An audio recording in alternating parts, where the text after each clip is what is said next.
Good morning student. शुरू करते हैं आज की क्लास। और आज हम समूहीकरण विधि के द्वारा बहुलक की गणना किस प्रकार की जाती है उसको आपको समझाएंगे। प्यारे बच्चों, समूहीकरण विधि ग्रुपिंग मेथड का प्रयोग तब किया जाता है जब सबसे बड़ी आवर्ती एक से अधिक बार आई हो, या सबसे बड़ी आवर्ती श्रेणी के शुरू में या अंत में आई हो, या आवर्तियों में बहुत अधिक उतार चढ़ाव हो। तो इन दशाओं में हम समूहीकरण विधि का प्रयोग करते हैं। तो समझते हैं एक क्वेश्चन के माध्यम से समूहीकरण विधि द्वारा बहुलक ग्रुप का निर्धारण किस प्रकार किया जाता है। प्यारे बच्चों, ये क्वेश्चन है और ये 7 श्रेणी का क्वेश्चन है। इसमें क्लास इंटरवल और फ्रिक्वेंसी दे रखी है 0 से 10, 10 से 20, 20 से 30, 30 से 40, 40 से 50, 50 से 60, 60 से 70, 70 से 80। ये इसकी फ्रिक्वेंसी दे रखी है 5, 7, 9, 17, 15, 14, 6, 3। तो ग्रुपिंग मेथड में, समूहीकरण विधि में सबसे पहले आप 6 कॉलम बनाएंगे। ये 6 कॉलम बनाइए आप, और पहले कॉलम में आप फ्रिक्वेंसी लिखिए। पहले कॉलम फ्रिक्वेंसी आप लिखेंगे। दूसरे कॉलम में दो फ्रिक्वेंसी का टोटल करेंगे।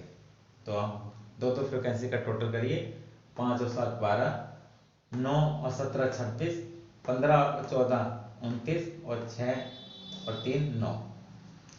तीसरे कॉलम में आप पहली फ्रिक्वेंसी को छोड़ेंगे। जो पहले ग्रुप की फ्रिक्वेंसी है उसको आप छोड़िए और दो का टोटल करिए। तो 7 और 9 16, 17 और 15 32, 14 और 6 20। अब ये 3 सिंगल फ्रिक्वेंसी है, इसका टोटल नहीं करेंगे क्योंकि हम दो फ्रिक्वेंसी का टोटल कर रहे हैं।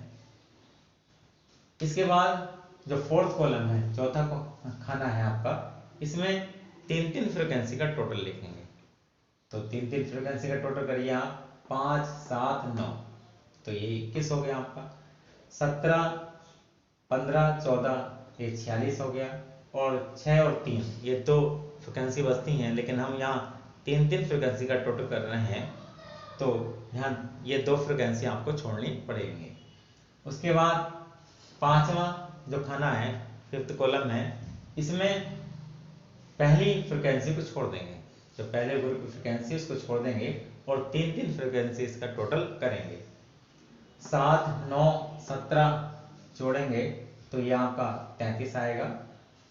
और आप 15 14 और 6 को जोड़ेंगे तो आपका ये 35 आएगा। अब ये 3 को छोड़ देंगे। इसके बाद जो ये 6 कॉलम है, छठा खाना है, इसमें प्रथम 2 फ्रिक्वेंसी को छोड़ेंगे और 3 फ्रिक्वेंसी का टोटल करेंगे। तो 5 और 7 को छोड़ देंगे। 9 17 और 15 को आप जोड़िए तो ये 43 आएगा। और 14 6 3 को जोड़िए तो ये आपका 23 आएगा। अब आपने ये कॉलम मेंटेन कर लिए। अब इन कॉलम में जो सबसे बड़ी आवर्ती है, उस आवर्ती के आधार पर, उस फ्रिक्वेंसी के आधार पर हम टैली मार्क लगाएंगे, और जिस ग्रुप के सामने सबसे अधिक टैली मार्क आएंगे वही बहुलक ग्रुप होगा। तो सबसे पहले प्रत्येक कॉलम की जो सबसे बड़ी आवर्ती है उसको आप रिमार्क करिए। ये इस कॉलम में 17 सबसे बड़ा है, और इस कॉलम में 29, और इस कॉलम में आपके तीसरे कॉलम में 32, और चौथे कॉलम में 46, और पांचवें कॉलम में 35, और छठे कॉलम में 41। अब इनके टैली मार्क लगाएंगे, और देखिए कैसे लगाएंगे टैली मार्क। 17 के आगे आप एक टैली मार्क लगाएंगे। उसके बाद दूसरे कॉलम में 29 है, और 29 देखिए आप किसे जोड़कर आया है। 29 15 को और 14 को जोड़कर आया है। तो 15 के आगे एक लगाइए, टैली मार्क लगाइए, और 14 के आगे एक टैली मार्क लगाइए। उसके बाद आप तीसरे कॉलम में देखिए ये 32 इस कॉलम में सबसे हाईएस्ट है, और देखिए 32 किसे जोड़कर आया है। 32 17 को और 15 को जोड़कर आया है। तो 17 के आगे एक टैली मार्क लगाइए, और 15 के आगे एक टैली मार्क लगाइए। उसके बाद ये फोर्थ कॉलम है और इसमें 46 सबसे हाईएस्ट है, तो 46 देखिए किससे जोड़कर आया है, चौथे कॉलम में 3-3 बारंबारता को आपने जोड़ा है और ये 46 जोड़कर आया है, 17, 15 और 14 को जोड़कर आया है। तो 17 के आगे आप एक टैली मार्क लगाएंगे और 15 के आगे एक टैली मार्क लगाएंगे और 14 के आगे एक टैली मार्क लगाएंगे। उसके बाद इसमें पांचवें खाने में देखिए 35 है हाईएस्ट और 35 देखिए किससे जोड़कर आया है, और पांचवें खाने में आपने क्या किया है, पहली फ्रीक्वेंसी को छोड़कर 3-3 फ्रीक्वेंसी का टोटल किया है। तो 35 आया है आपका ये 15, 14 और 6 को जोड़कर। तो 15 के आगे एक टैली मार्क लगाइए, 14 के आगे एक टैली मार्क लगाइए और 6 के आगे एक टैली मार्क लगाइए।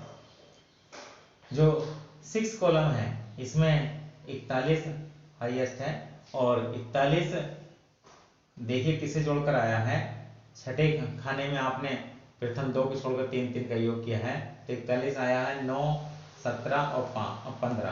तो 9 के आगे एक टैली मार्क लगाइए, 17 के आगे एक टैली मार्क लगाइए और 15 के आगे एक टैली मार्क लगाइए।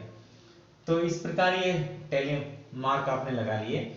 और देखिए किस ग्रुप के सामने सबसे अधिक टैली मार्क है।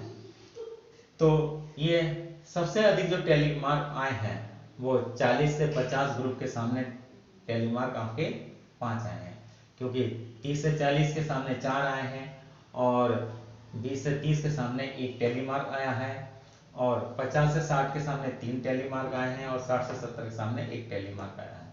तो 40 से 50 के सामने सबसे अधिक टैली मार्क आए हैं।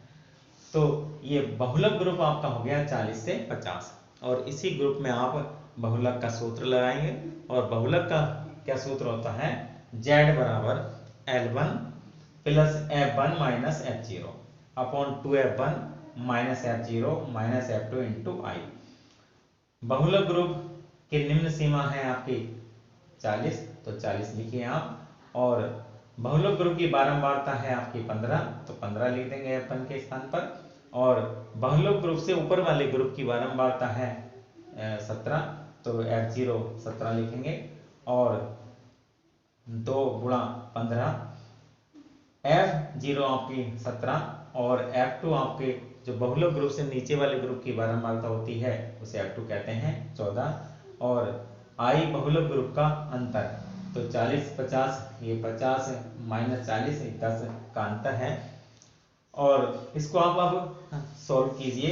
ये 40 और ये आप 15 और ये माइनस 17 तो माइनस के 2 और ये इंटू 10, और नीचे आप देखें तो ये 30 माइनस 31, तो इस प्रकार ये आ जाएगा आपका 40 प्लस और माइनस के 20, क्योंकि 10 से आप गुणा कर देंगे इसकी, तो 20 और ये माइनस का 1 बचता है और इसको माइनस से माइनस कैंसिल हो जाएगा।